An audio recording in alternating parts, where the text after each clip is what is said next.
Hello everyone, welcome to Krishna study point. Class 11th की mathematics की chapter 5 पर आधारित फर्स्ट वीडियो है और इस चैप्टर 5 में कॉम्प्लेक्स नंबर के बारे में हम डिस्कस करेंगे, सम्मिश्र संख्याओं के बारे में बात करेंगे। साथियों, हमने नंबर सिस्टम को अपने बेसिक मैथ की फर्स्ट वीडियो में ही आपको प्रोवाइड करा दिया था, उसमें हमने डिफाइन किया था। एक बार फिर से उन सारी चीज़ों को एक बार देखते हुए और फिर आगे बढ़ने का प्रयास करते हैं और जानेंगे आज एक नई संख्याओं के बारे में, यानी सम्मिश्र संख्याओं के बारे में। ठीक है, अगर मैं बात करूं नंबर सिस्टम की, तो सबसे पहले हमने आपको बताया था कि सबसे पहले जो नंबर्स आते हैं वो आते हैं नेचुरल नंबर्स। नेचुरल नंबर्स जो 1 से लेकर के शुरू होते हैं, सबसे छोटी फैमिली कहलाती है। उसके बाद में हमने पढ़े थे होल नंबर्स को। सारे के सारे नेचुरल नंबर्स होल नंबर्स होते हैं, लेकिन सारे के सारे होल नंबर नेचुरल नंबर नहीं होते हैं। एकमात्र ऐसा होल नंबर है जो कि नेचुरल नंबर नहीं है, वो है 0। इसके बाद होल नंबर के बाद में हमने इंटीजर्स को पढ़ा था। इंटीजर्स में 0 सहित पॉजिटिव और नेगेटिव होल नंबर्स को हमने इंटीजर्स कहा था। इसमें हमने i प्लस आई माइनस यानी i plus positive integers, i minus यानी नेगेटिव इंटीजर्स को बात की थी। इंटीजर के बाद में हम बात करते हैं रेशनल नंबर्स के बारे में, तो उनको q से डिनोट कर दिया था। q से डिनोट करने के बाद कई बार उसको z से भी डिनोट कर देते हैं रेशनल नंबर्स को। ठीक है, तो सारे के सारे इंटीजर्स क्या हैं? रेशनल नंबर्स हैं। रेशनल नंबर्स वे नंबर्स थे जिनको p अपॉन q के रूप में लिखा जा सकता है, जहाँ p is not equal to p upon q के रूप में लिखा जा सकता है, जहाँ q is not equal to 0। साथ ही साथ में p and q both are क्या होंगे? इंटीजर्स होंगे। मैं अपने 11th क्लास के जो भी स्टूडेंट्स हैं उनको बता देना चाहता हूँ, कई बार ये क्वेश्चन पूछ लिया जाता है, इंटरव्यू के रूप में पूछ लिया जाता है, आपकी नॉलेज के लिए पूछ लिया जाता है। What is the difference between fraction and rational number? दोनों को आप p अपॉन q के रूप में लिखते हैं, एक रेशनल नंबर है और एक फ्रैक्शन है। डिफरेंस क्या है? ठीक है, तो रेशनल नंबर में और फ्रैक्शन में केवल एक मात्र डिफरेंस ये है कि दोनों ही p अपॉन q के रूप में लिखे जा सकते हैं, दोनों के लिए ही q is not equal to 0 है। लेकिन रेशनल नंबर में जहाँ p और q both numbers are belongs to integers, वहीं फ्रैक्शन में p एंड q दोनों के दोनों इंटीजर्स में ना होकर के किस में होंगे? होल नंबर्स में रिप्रेजेंट होंगे। ओके, यानी कि अगर मैं आपसे बात करूँ 3/4, तो ये एक फ्रैक्शन है, लेकिन -3/4 ये एक फ्रैक्शन नहीं है, ये एक रेशनल नंबर है, क्योंकि माइनस का जो 3 है वो इंटीजर तो होता है लेकिन होल नंबर नहीं होता। आई होप कि ये आपको कंसेप्ट समझ में आ गया होगा। इसके बाद रियल नंबर्स, ये सारे के सारे नंबर्स रियल नंबर्स में हमने पढ़े थे। ठीक है, अब हम बात करते हैं कि इससे भी आगे की चीज़ें क्यों ज़रूरत पड़ी और कैसे ज़रूरत पड़ी और कैसे हमने न्यू नंबर्स कॉम्प्लेक्स नंबर को इन्वेंट किया और फिर क्यों हमने उसको पढ़ा है। ठीक है, a square minus b square आपने एक फैक्टर याद किया होगा क्लास 11th में, 8th में। a square minus b equals a minus b a plus b, इस तरह से आप इसके फैक्टर कर देते हैं। ठीक है, अगर मैंने कहीं पर लिखा है x square minus 1 equals to 0, आपने सॉल्व किया x square equal to 1, x equal to root में 1, तो आपने कह दिया एक्स की वैल्यू प्लस माइनस के 1। ठीक है, x के 2 मान यहाँ से आपके पास निकल के आ गए, 1 भी और -1 भी, जिसका स्क्वायर करने पर आपको क्या मिलेगा? 1 मिलेगा। क्लियर ये वाली बात? लेकिन यही क्वेश्चन मैं थोड़ा सा बदल दूं और इसको मैंने इंटरचेंज किया x square plus 1 equals to 0, तो x square equals to minus का 1 और x इक्वल्स टू हो जाएगा रूट में -1, रूट में -1। हम -1 का रूट फाइंड नहीं कर पा रहे थे। ऐसी सिचुएशंस में एक मैथमेटिशियन हुए, बहुत बड़े मैथमेटिशियन हुए, आयलर, कभी कभी यूलर, EULER उनके नेम की स्पेलिंग है। ठीक है, आप आयलर पढ़ लीजिए, यूलर पढ़ लीजिए, जैसे भी चाहें। आयलर वैसे सही प्रोनाउंसिएशन होता है। तो आयलर एक बहुत अच्छे मैथमेटिशियन रहे। उन्होंने जब ये देखा कि -1 यानी कि माइनस की जो नंबर्स हैं, जो भी हैं, उसका रूट हम फाइंड नहीं कर पा रहे हैं, तो उन्होंने इसके नोटेशंस को जल्दी लिखने के लिए इसके सिंबल्स को -1 को क्या कर लिया? इमेज कर लिया कि वो आई है। इसको फुल फॉर्म बोलते हैं आयोटा। आयोटा एक सिंबल उन्होंने दे दिया कि रूट -1 को आप आई लिख लीजिए सिंपली, और फिर उसके साथ ऐसे इमेजिन किया, आई फॉर इमेजिन किया। ठीक है, कल्पना की। तब से इस आई से संयुक्त होने वाली सारी नंबर्स को हमने इमेजिनरी नंबर्स कहा है, कॉम्प्लेक्स नंबर्स कहा है, सम्मिश्र संख्या कहा है। ठीक है, आई इमेजिनरी नंबर से, आई के साथ जो भी है, और इसके साथ जो भी नंबर हो जाएगा, जो भी नंबर जुड़ जाएगा, फॉर एग्जांपल 2 + 3i लिखा मैंने, तो इसमें आई आ गया, ये एक इमेजिनरी नंबर आ गया, तो ये जो नंबर मिलकर बना ये कॉम्प्लेक्स नंबर हो गया, ये एक सम्मिश्र संख्या हो गया। ठीक है, ये बात समझ में आ गई क्यों हमको ज़रूरत पड़ी? क्योंकि हम माइनस की नंबर्स का रूट नहीं फाइंड कर पा रहे थे। दैट्स वाई कि हमने उसको ईजिली लिखने के लिए एक सिंबल यूलर साहब ने ले लिया आयोटा, उसको हमने एक आई फॉर्म में लिखना शुरू कर दिया, स्मॉल लेटर में लिखा जाता है हमेशा आई, ठीक है। अब हम बात करते हैं डेफिनेशन ऑफ कॉम्प्लेक्स नंबर। क्या है कॉम्प्लेक्स नंबर? ऐसे नंबर्स को हम कॉम्प्लेक्स नंबर कहते हैं जिनको हम a प्लस आई बी के रूप में लिख सकते हैं। A number which can express as a plus i b where a and b both are real numbers भी हो सकते हैं, इंटीजर्स भी हो सकते हैं, कुछ भी हो सकता है, रियल नंबर, ठीक है। a एंड b आर क्या हैं? वो रियल नंबर हैं। तो ये नंबर क्या कहलाएगा? कॉम्प्लेक्स नंबर कहलाएगा। इसका मतलब क्या हो गया कि सारे के सारे जो आपके पास n, n के बाद w, w के बाद i, i के बाद q, q के बाद r, अब इससे भी बड़ी एक फैमिली आ गई। कौन आ गई? Complex number. यानी कि सारे के सारे नंबर्स कॉम्प्लेक्स नंबर तो हैं, लेकिन कॉम्प्लेक्स सारे के सारे रियल नंबर या उससे नीचे नहीं है। यानी each number is a complex number. क्यों कह सकते हैं सर आप ऐसा? इसलिए कह सकते हैं, मान लीजिए 3 लिखा हुआ है। 3 आपके पास नेचुरल नंबर भी है, होल नंबर भी है, इंटीजर भी है, रेशनल भी है, रियल भी है। लेकिन इसको मैं ऐसे भी लिख सकता हूँ 3 + 0i। इस b की जगह पर मैंने 0 लगा दिया। तो यानी प्रत्येक नंबर को एक इमेजनरी नंबर के साथ आप लिख सकते हैं। तो दैट्स वाई कि हम कह रहे हैं कि ये क्या है? कॉम्प्लेक्स नंबर भी है। यानी कि जितने भी नंबर इस दुनिया में हैं वो सब के सब क्या हैं? कॉम्प्लेक्स नंबर हैं। लेकिन ज़रूरी नहीं है कि प्रत्येक रियल नंबर और ये सब तो कॉम्प्लेक्स नंबर हैं, लेकिन प्रत्येक कॉम्प्लेक्स नंबर ये चीज़ें हो, ठीक है। यानी नीचे से ऊपर की तरफ तो है, लेकिन ऊपर से नीचे की वो बिल्कुल नहीं है। प्रत्येक नेचुरल नंबर कॉम्प्लेक्स नंबर है, बिल्कुल साइड बात, लेकिन प्रत्येक कॉम्प्लेक्स नंबर नेचुरल नंबर होगा नहीं, ज़रूरी नहीं है। जैसे इसी की बात करें 3 + 0i, ये कॉम्प्लेक्स नंबर है, ठीक है, लेकिन ये नेचुरल नंबर भी है, होल नंबर भी है, और भी चीज़ें हैं। लेकिन मैंने लिख दिया 3 + 2i, अब ये नहीं है, ठीक है। ये केवल कॉम्प्लेक्स नंबर है, लेकिन ये ना तो रियल है ना और कुछ है, ठीक है। तो आप डेफिनेशन समझ गए होंगे। ऐसे नंबर्स जिनको आप इस फॉर्मेट में एक्सप्रेस कर सकते हैं, जहाँ a और b कहाँ से लाई करते हैं? बिलोंग्स टू रियल नंबर लाई करते हैं, तो वो क्या हो जाएंगे? कॉम्प्लेक्स नंबर हो जाएंगे। आपने एक चीज़ नोटिस कर ली कि कॉम्प्लेक्स नंबर में आयोटा मीन्स आई को क्या कहा गया है? रूट में -1। तो बच्चों i² की वैल्यू क्या हो जाएगी? -1 हो जाएगी। i³ की वैल्यू क्या हो जाएगी? i² × i, यानी -1 × i, यानी माइनस का i। सिंपली i³ की वैल्यू क्या हो गई? माइनस के i हो गई। i⁴ की वैल्यू क्या हो जाएगी? i² का भी स्क्वायर हो जाएगी, यानी -1 का भी स्क्वायर हो जाएगी, यानी कि 1 हो जाएगी। i⁴ की वैल्यू 1 हो जाएगी, ठीक है। यहाँ से कुछ क्वेश्चन कंपटीशन के लिए भी बनते हैं। एनडीए CDS में कैसे क्वेश्चन पूछा जाता है ये मैं आपको बता देता हूँ। आपने एक बात देखी क्या कि i⁴ की वैल्यू क्या हो गई है? यूनिट हो गई है, यानी 1 हो गई है, ठीक है। क्या हो गई है? 1 हो गई है। तो इसको हम इसी फॉर्मेट में लिख सकते हैं। यानी आप अगर i की पावर को किसी भी रूप से 4m की सीरीज़ में लिख पाए तो आप तुरंत उसको क्या कह सकते हैं कि वो 1 हो जाएगी वैल्यू, ठीक है। अगर आप 4m + 1 की, यानी मैं ऐसे लिख सकता हूँ i की पावर n की वैल्यू हम फाइंड कर रहे हैं, ठीक है। तो पहली वाली बात, अगर n को आप 4m की सीरीज़ में लिख पाए तो इसकी वैल्यू क्या हो जाएगी? 1 हो जाएगी। दूसरी वाली बात, अगर आप इसको 4m + 1 की फॉर्मेट में लिख पाए तो 4m तक तो वैल्यू 1 हो गई। अब इन2 में क्या आ जाएगा? i⁴, यानी कि इसकी वैल्यू क्या आएगी? i आएगी। फिर थर्ड 4m + 3 की फॉर्मेट में लिख पाए तो इसकी वैल्यू क्या हो जाएगी? माइनस के i हो जाएगी, ठीक है। ये बात आप समझ गए होंगे। और एक और रह गया इसमें, इसे फोर्थ बना देता हूँ। थर्ड हो जाएगा n = 4m + 2, तो वो हो जाएगा आपका -1। इसका मतलब कॉम्प्लेक्स नंबर में 4 बातें बहुत इंपॉर्टेंट हैं। क्या क्या?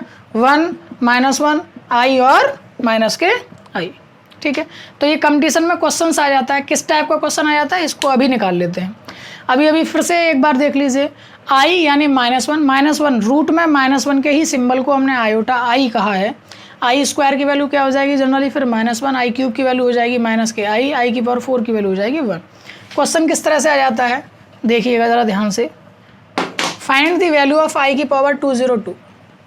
i⁴ 202 का मान ज्ञात करना है। कैसे फाइंड करेंगे? हम जानते हैं कि इसको मैं 4m की श्रेणी में लिख सकता हूँ। 4m की श्रेणी का मतलब 4 से डिवाइड कर दीजिए 50, और इनटू बचेगा कितना? +2 बचेगा। तो i⁴ 4 × 50 अलग हो गया, इंटू i⁴ 2 अलग हो गया। इसकी वैल्यू आप जानते हैं कितनी होती है। 4m की सीरीज़ में तुरंत आप इसको 1 कह देंगे, i² हो गया। i² की वैल्यू -1 आंसर। वैसे भी आपको दिख रहा था 4m + 2 की फॉर्मेट में इसके आंसर क्या आएगा? -1 आएगा। 4m + 3 के लिए माइनस का आई आएगा, 4m + 1 के लिए आई आएगा, 4m के लिए 1 आएगा। क्लियर ये वाली बात? तो इसलिए ये अगर आपको 4 रिजल्ट्स आपको जब बार बार क्वेश्चंस करोगे अपने आप रट जाएंगे और आप सीधे सीधे आंसर्स दे पाएंगे। एक और क्वेश्चन देखिएगा, i की पावर -39 फाइंड दी वैल्यू। तो i की पावर -39 है, तो ऑब्वियसली बात है कि जब पावर माइनस की है तो उसको 1 अपॉन करेंगे, पावर प्लस की हो जाएगी, 1/i की पावर 39। अब ध्यान से सुनिएगा मैं क्या कहने जा रहा हूँ। 39 को पहले तो 4 के हिसाब से सॉल्व कर लीजिए। क्या होता है ज़रा, 4 × 9 होता है, i की पावर 4 × 9 और क्या बचेगा, प्लस का 3 बचेगा। तो 4m + 3 की फॉर्मेट हो गया, माइनस का i बन गया। कितना बन गया, माइनस का i। अब जो भी इमेजनरी नंबर होता है उसको अगर 1 अपॉन कर दोगे, यानी उसको इन्वर्स में लिखोगे, तो ये 1/0 वाला केस बन गया, इनडिफाइंड केस हो गया। हमें नहीं मालूम कि नीचे ये खुद पहले से इमेजनरी नंबर है, काल्पनिक नंबर है। काल्पनिक नंबर से अगर आप i1 को डिवाइड करोगे तो रिजल्ट क्या आएगा हमें खुद नहीं मालूम। इसलिए हम कभी भी इस i को नीचे नहीं छोड़ेंगे। नीचे नहीं छोड़ेंगे तो कहाँ छोड़ेंगे, तो उसमें i से ऊपर और नीचे क्या कर लेंगे, मल्टीप्लाई कर लेंगे। लिहाजा नीचे फिर से क्या बन गया, ये बन गया अब i अपॉन माइनस के i स्क्वायर। i स्क्वायर की वैल्यू -1 होती है तो ये प्लस का 1 हो गई, तो i अपॉन प्लस का 1 यानी कि i। That is the right answer of this question. Clear ये वाली बात समझ में आ गई होगी आपको। और देखते हैं ज़रा 2 एक क्वेश्चंस को और इसकी सारी प्रॉपर्टीज़ को बात करते हैं। चलिए इसकी प्रॉपर्टीज़ के बारे में मैं आपको बताता हूँ ज़रा 2 एक चीज़ें क्या क्या है। सबसे पहली बात तो ये जो i है ये जस्ट नंबर्स की तरह से नोटिफाई करता है। फॉर एग्जांपल जैसे कि हम आपको बता रहे थे कि किसी भी कांस्टेंट नंबर की पावर 0 हो जाएगी, उसकी वैल्यू 1 हो जाएगी, तो यहाँ पर भी i की पावर 0 की वैल्यू 1 होती है। क्लियर है वाली बात। साथ ही साथ किसी भी नंबर में अगर 0 से आप मल्टीप्लाई करेंगे वो नंबर 0 हो जाएगा। यहाँ पर भी अगर i में आप 0 से मल्टीप्लाई करेंगे वो 0 हो जाएगा। ठीक है, ये कुछ प्रॉपर्टीज़ हैं जो उसी के साथ साथ काम करते हैं, जैसे कि नंबर्स करते हैं। ठीक है, आई होप कि आपके समझ में आ गए होंगे। इसके बाद अगर मैं बात करूं तो 1-2 क्वेश्चंस को और देखते हैं जो आपकी स्क्रीन पर आ रहा है। नेक्स्ट भी अगर मैं बात करूं, मान लीजिए कि कोई एक नंबर है और उसमें हम किसी एक नंबर का मल्टीप्लाई करके 0 लेकर के आते हैं। सपोज कीजिए मैं i की ही बात कर रहा हूँ, a × i और इसकी वैल्यू अगर 0 आ गई तो ऑब्वियसली बात है कि i एक इमेजनरी नंबर है। i एक इमेजनरी नंबर है और उसका मल्टीप्लाई करने पर उसमें 0 आ गया तो ऑब्वियसली बात है कि a की ही वैल्यू 100% से और क्या होगी, 0 होगी। ये रिजल्ट आपको याद रखना है। एक बात और, वन थिंग मोर इम्पोर्टेंट, क्या बताने जा रहा हूँ, अगर आप √a × √b लिखते हैं तो उसकी वैल्यू √a भी हो सकती है अगर a और b दोनों के दोनों पॉजिटिव इंटीजर्स हैं तो। ठीक है, लेकिन अगर ये दोनों माइनस के हो गए, सपोज कीजिए कि √-a × √-b, अब आप कहेंगे कि माइनस का मल्टीप्लाई करने पर रूट के रूट में प्लस हो जाएगा तो ये वापस √a भी हो जाएगा। ये नहीं हो सकता, ये गलत रिजल्ट है। ठीक है, ये गलत रिजल्ट है। आपको क्या करना होगा, इसके लिए माइनस को बाहर निकालना होगा, रूट में माइनस, तो ये हो जाएगा आपका √a × i इंटू ये क्या हो जाएगा, फिर से ये हो जाएगा √b × i, i स्क्वायर हो गया, i स्क्वायर की वैल्यू -1 हो गई तो इसकी वैल्यू तुरंत क्या बनेगी, ये बनेगी माइनस के √a। क्लियर, इसका मतलब क्या हो गया कि माइनस के √a इंटू माइनस के √b का मल्टीप्लाई क्या होगा, माइनस के √ab की इक्वलेंट होगा। तो ये एक फैक्ट्स हैं, ये मैंने आपको बता दी। ये कंपटीशन में कभी कभी सीधे पूछ लिए जाते हैं, what is the value of i × 0। जहाँ i क्या है, एक इमेजनरी नंबर है, तो बच्चे कंफ्यूज हो जाते हैं कि एक इमेजनरी नंबर है, ये कुछ भी हो सकता है। अब इसमें आप 0 से मल्टीप्लाई करेंगे तो क्या आंसर्स आएंगे, तो इस तरह से आपको ये चीज़ें याद रखनी है। अब मैं इसको थोड़ा सा नोटेशंस के बारे में बता देता हूँ, कॉम्प्लेक्स नंबर को नोटेशन कैसे करेंगे। अभी तक की जो डेफिनेशन में हमने ये 2 बातें सीख ली हैं। पहली बात तो ये कि i एक इमेजनरी नंबर है।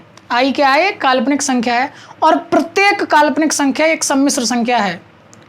प्रत्येक काल्पनिक संख्या एक क्या है, सम्मिश्र संख्या है, कॉम्प्लेक्स नंबर है। लेकिन एक बात ध्यान रखिए, प्रत्येक कॉम्प्लेक्स नंबर ज़रूरी नहीं कि वो i यानी इमेजनरी नंबर हो। ठीक है, मैंने बताया अभी आपको 3 + 0i, it is a complex number where i is the imaginary. उसका कोएफिशिएंट 0 है तो ये तो ख़त्म ही हो गया पार्ट।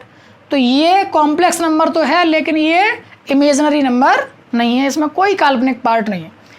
जनरली हम कॉम्प्लेक्स नंबर को सम्मिश्र, कॉम्प्लेक्स का मतलब उसको थोड़ा जटिल कर दिया है हमने, कॉम्प्लेक्स का मतलब कठिन है, सम्मिश्र है, मिक्स कर दिया उसमें कुछ, इस तरह से हमने संख्याओं को डेवलप किया है। कैसे डिनोट करते हैं ज़रा देखिएगा सम्मिश्र संख्या। जनरली कॉम्प्लेक्स नंबर को हम z से डिनोट करते हैं, let z is equal to x + iy। ये जो पोर्शन होता है ये कहलाता है रियल पार्ट ऑफ z। इस तरह से आपको बुक्स में लिखा मिलेगा केवल RE। क्या है, रियल पार्ट ऑफ z यानी कि वास्तविक भाग है, सम्मिश्र संख्या का वास्तविक भाग ये हो गया x, और ये जो y है i का कोफिशिएंट जो भी है वो क्या कहलाएगा आपका इमेजिनरी पार्ट ऑफ z, ऐसे आई एम करके मिलेगा, यानी ये कहलाता है आपका काल्पनिक भाग, काल्पनिक भाग कहलाता है, ठीक है, किसी भी संख्या का काल्पनिक। यानी अगर z इक्वल टू 3 + 2i लिखा हुआ है तो रियल पार्ट ऑफ z का मतलब 3 है और इमेजिनरी पार्ट ऑफ z का मतलब 2 है। 2 है, कई बार बच्चे कंपेयर करते हैं तो 2i लिख देते हैं, गलत हो जाता है, 2i नहीं आएगा, i तो केवल इस बात का संकेत है कि ये जो है वो इमेजिनरी पार्ट है, इसका ये इमेजिनरी पार्ट है तो ये 2i का, यानी कि उसका क्या लेना है, केवल कोफिशिएंट लेना है, 2 लेना है। क्लियर ये वाली बात, ये आपको समझ में आ गया होगा। अब चलते हैं इसके दो एक चीज़ों को आगे बढ़ाते हुए, क्या क्या इसमें क्या क्या चीज़ें मिलती हैं। तो आपको z समझ में आ गया। सपोज़ कीजिए मैंने अभी भी लिखा z equals to x plus i y, आप यहाँ समझ गए कि real of z equals to क्या हो जाएगा, x हो जाएगा, real of imaginary of z जो हो जाएगा वो क्या हो जाएगा, y हो जाएगा, ठीक है। अब इसका होता है एक z बार, z बार क्या होता है, इसका होता है संयुग्मी, conjugate, conjugate of a complex number क्या होता है, उसके बीच का साइन बदल दिया था, z बार क्या हो जाएगा आपका x माइनस आई वाई। मैं क्या कहने के प्रयास कर रहा हूँ, अगर z is equal to x minus i y होता तो z bar is equal to उसके कंजुगेट का मतलब क्या हो जाता है x plus i y. Clear, बीच वाले सिंबल्स को आप बदल देंगे। अभी आप मान लीजिए z इक्वल टू लिया मैंने माइनस के x माइनस के y, इस तरह से लिया है, तब भी z बार की वैल्यू, हमें इस वाले सिंबल से कोई मतलब नहीं है, बीच वाले सिंबल बदलेगा केवल, माइनस के x प्लस के आई वाई, z बार हो जाए। क्लियर ये वाली बात समझ में आ गई होगी। यानी अगर दो नंबर्स को जोड़ करके कॉम्प्लेक्स नंबर बनाया गया है तो उसका संयुग्मी क्या हो जाएगा, उनको घटा करके बनाया जाएगा, ठीक है।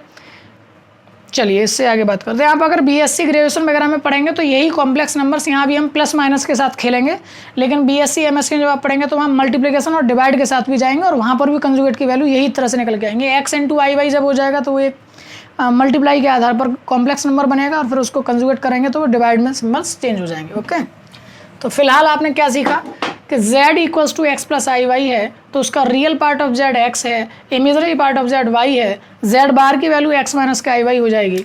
ये फर्स्ट पार्ट हो गया। सेकंड पार्ट ध्यान से देखिएगा, z प्लस z बार, z प्लस z बार, इसको और इसको मैंने प्लस कर दिया तो आई वाई से आई वाई कट जाएगा, एक प्लस का एक माइनस का, 2x बचेगा, 2x का मतलब 2 times of real part of z। यानी किसी कॉम्प्लेक्स नंबर को उसके कंजुगेट से जब ऐड करेंगे तो क्या हो जाएगा, 2 times of real part of z हो जाएगा, 2 times of real part of a complex number हो जाएगा। Same for third, z minus z बार, इसमें से इसको आप माइनस करेंगे, x से x कट जाएगा, ये प्लस हो जाएंगे, 2iy हो जाएगा, क्या हो जाएगा 2iy, यानी कि क्या आएगा इसमें 2iy बचेगा तो इसका मतलब क्या हो जाएगा 2 टाइम्स ऑफ i के साथ imaginary part of z, 2i के साथ इमेजनरी पार्ट ऑफ z।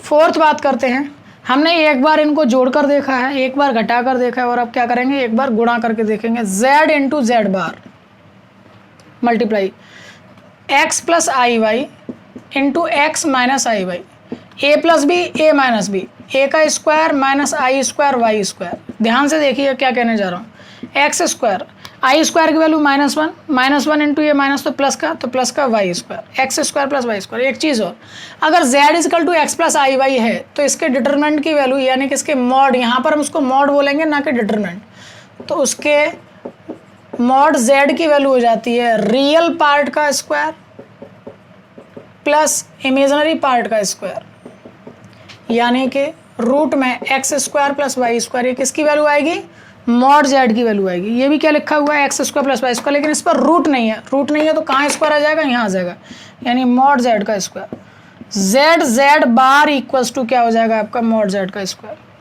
ये कई बार रिजल्ट्स जो है ना वो सीधे सीधे पूछ लिए जाते हैं, सीधे सीधे पूछ लिए जाते हैं कि आपके सामने आ जाएगा निम्न में से कौन सा सही नहीं है, इस तरह से दिया जाएगा। तो आपका एक रिजल्ट ये लिखा होगा z plus z bar equals to this one, z minus z bar equals to this one, z bar equal to this one, और फिर कोई एक आध कोई इसमें गलत होगा और उससे आपको छांटने को कहा जाएगा कि इसमें से कौन सा गलत नहीं है, गलत कौन सा सही है, इस तरह से पूछा जा सकता है। तो ये आपने देख लिया कि आपको किस किस तरीके से कैसे कैसे काम करना है।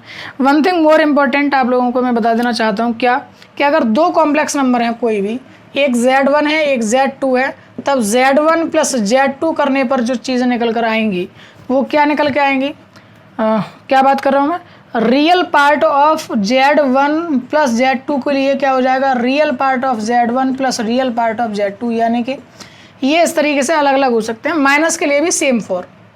ऐसे ही अगर मैं इमेजनरी पार्ट ऑफ दो अलग अलग हैं मेरे पास नंबर Z1 और Z2, उनके बारे में बात कर रहा हूँ, तो उनके अलग अलग इमेजनरी पार्ट्स के प्लस और माइनस के इक्वलेंट हो जाएगा इमेजनरी पार्ट ऑफ Z2।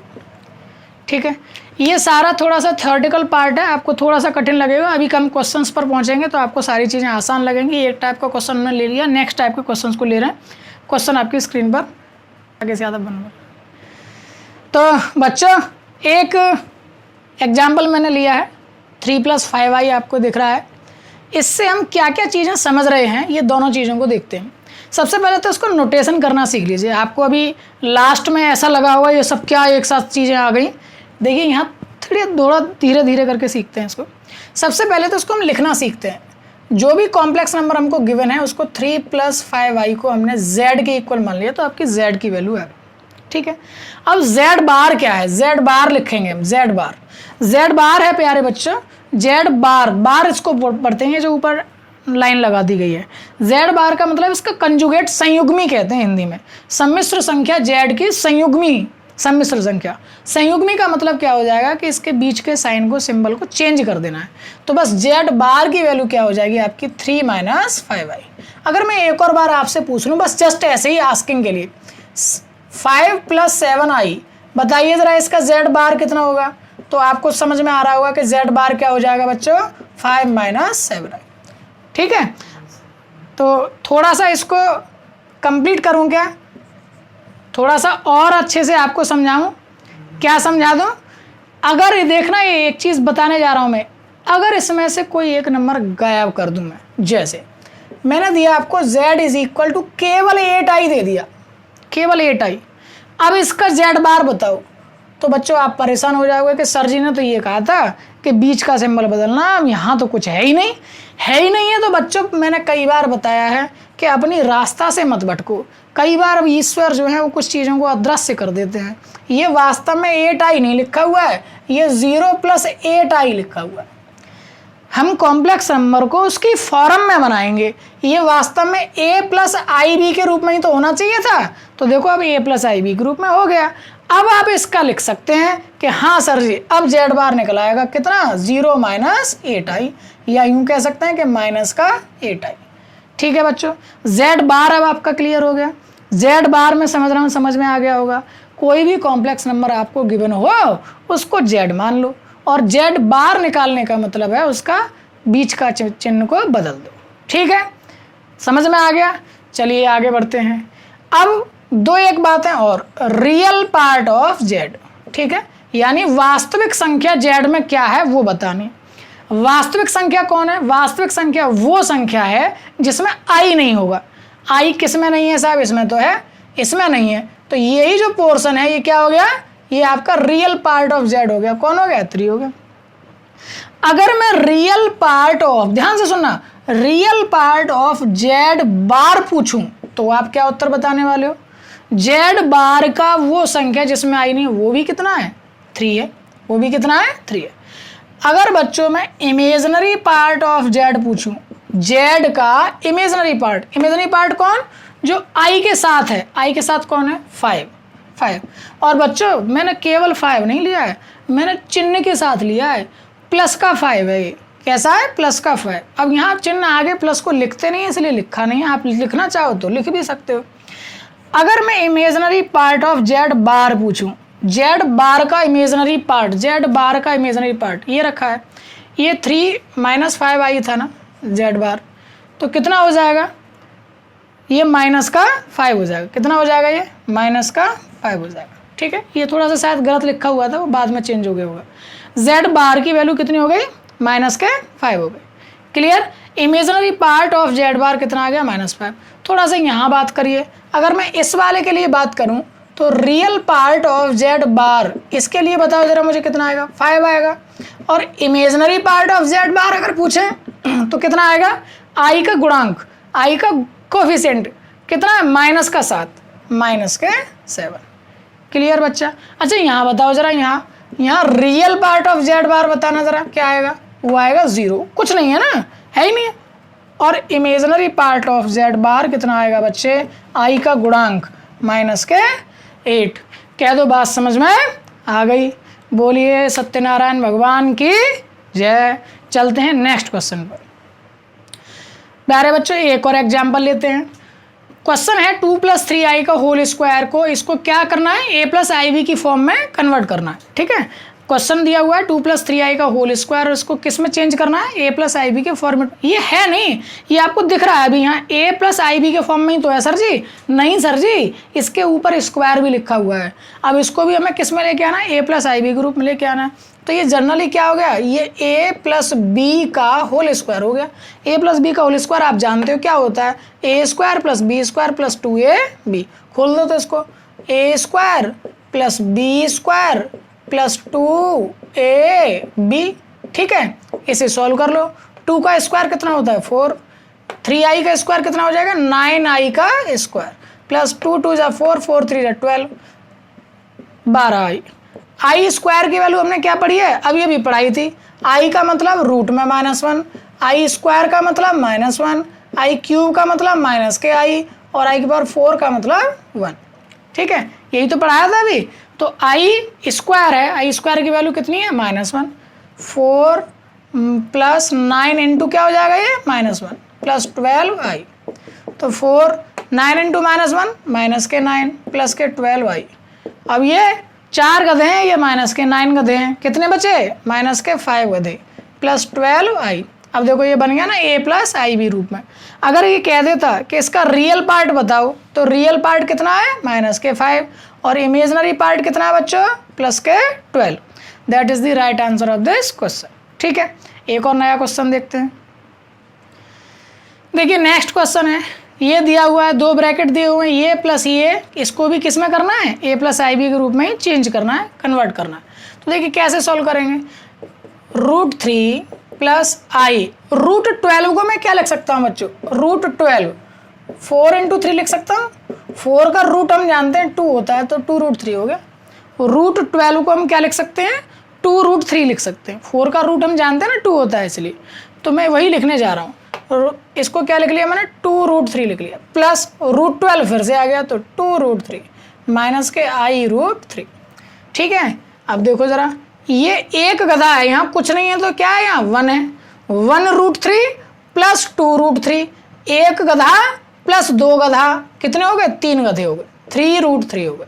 ठीक है, अब ये देखो 2√3i और माइनस के 1√3i, 2 गधे में से एक गधा घटा दो तो प्लस का √3i बच गया। ठीक है, यही इसके फॉर्मेट में आ गया, ये a हो गया प्लस i b हो गया। अच्छा, कई बार बच्चों क्या होता है कि वो कह देता है कि इसकी वैल्यू a + ib है, तो a और b की वैल्यू बताओ, a और b की वैल्यू बताइए। तो आप क्या कर लेंगे, इस फॉर्मेट में बना लिया आपने। अब क्या कर लेंगे, हम कंपेयर कर लेंगे, कंपेयर करेंगे, तुलना करने पर आपको दिख रहा है कि a की वैल्यू कौन है, a की वैल्यू है 3√3 और b की वैल्यू कौन है, i का कोफिशिएंट केवल, तो b की वैल्यू कौन हो जाएगी √3 हो जाएगी। ये इस सवाल का आंसर हो जाएगा। तो 2 टाइप के हमने क्वेश्चन देख लिए, एक टाइप का और ले लेते हैं, फिर इसके बाद के क्वेश्चंस को नेक्स्ट वीडियो में देखेंगे।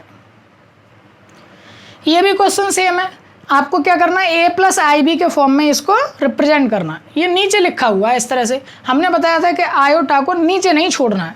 काल्पनिक संख्या नीचे होने का मतलब वो अपरिभाषित हो गया, तो उसको नीचे नहीं छोड़ना है। चलिए कहाँ छोड़ना है, फिर लेके चलते हैं। ऐसे स्थिति जब भी आ जाए, नीचे कोई भी कॉम्प्लेक्स नंबर आपको दिख जाए तो उसके संयुग्मी से आप ऊपर नीचे क्या कर देंगे, गुणा कर देंगे। 3 + 4i, 3 - 4i का संयुग्मी कौन हो जाएगा, बीच का चिन्ह बदल दो, 3 + 4i, उसी से गुणा और उसी से भाग कर लीजिए। 1 में गुणा करेंगे तो ये तो सेम हो जाएगा 3 + 4i। नीचे आपके पास a - b और a + b हो गया, तो a का स्क्वायर माइनस b का स्क्वायर, इसे भी हल कर लो। क्या हो जाएगा 3 + 4i, 3 का स्क्वायर होता है 9 और ये हो जाएगा 16i²। अब इसको भी सॉल्व करो, 3 + 4i 9 माइनस i² की वैल्यू होती है -1, -1 का गुणा करोगे तो ये हो जाएगा प्लस का 16, 16 और 9 कितने होते हैं बच्चे 25, 25 ही होते हैं ना 25। अब इसको आप लिख सकते हैं कैसे, अलग अलग कैसे लिखोगे, 3/25 अलग लिख लो प्लस 4/25 अलग लिख लो आई। अब देखो बन गया ये a प्लस आई बी के रूप में लिख दिया।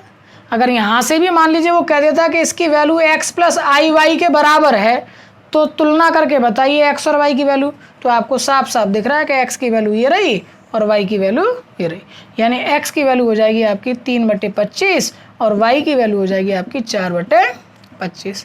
कह दो बात समझ में आ गई। तो प्यारे बच्चों, आज आपने देखा कि कैसे कॉम्प्लेक्स नंबर को आप a प्लस आई बी के रूप में लिख सकते हैं, सॉल्व कर सकते हैं।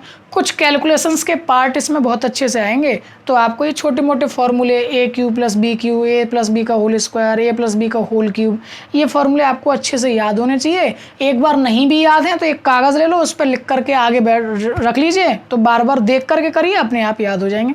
तो बच्चों, आज हमने कॉम्प्लेक्स नंबर में ये टाइप के क्वेश्चन सीख लिए। एक तो हमने इसकी प्रॉपर्टीज सीख ली है, कॉम्प्लेक्स नंबर होता क्या है और उसकी प्रॉपर्टी क्या है, ठीक है। और दूसरी बात, हमने आई की पावर कुछ भी दे दी जाए, मान लीजिए 202 दे दी, आई की पावर -35 दे दी, 1/1 प्लस आई दे दिया, इस टाइप के क्वेश्चंस को हमने सॉल्व करना सीख लिया। यहाँ वैल्यू फाइंड करना सीख लें और इस टाइप के क्वेश्चंस को a प्लस आई बी के रूप में लिखना सीख लिया। साथ ही साथ में हमने क्या कर लिया है, मान लीजिए कि कोई भी वैल्यू दे दी, जैसे 1/3 प्लस 4i और ये बराबर है a प्लस आई बी के, तुलना करके बतानी है a और b की वैल्यू। तो पहले इस क्वेश्चन को सॉल्व करके हम कैसे बनाएंगे, ऐसे बनाएंगे, इसको इस फॉर्मेट में बनाएंगे, इस फॉर्मेट में बनाएंगे, तुलना करके a और b की वैल्यू निकाल लेंगे, ठीक है। जैसे इसी क्वेश्चन को मैं थोड़ा सा डायरेक्ट करूंगा तो ऊपर क्या आएगा 3 - 4i आएगा, नीचे क्या आएगा 3 का स्क्वायर 9 -16i स्क्वायर, यही तो आएगा। अभी तो करा था, यहाँ माइनस था, अब यहाँ क्या कर दिया मैंने, बस प्लस कर दिया, तो ऊपर माइनस का आ जाएगा।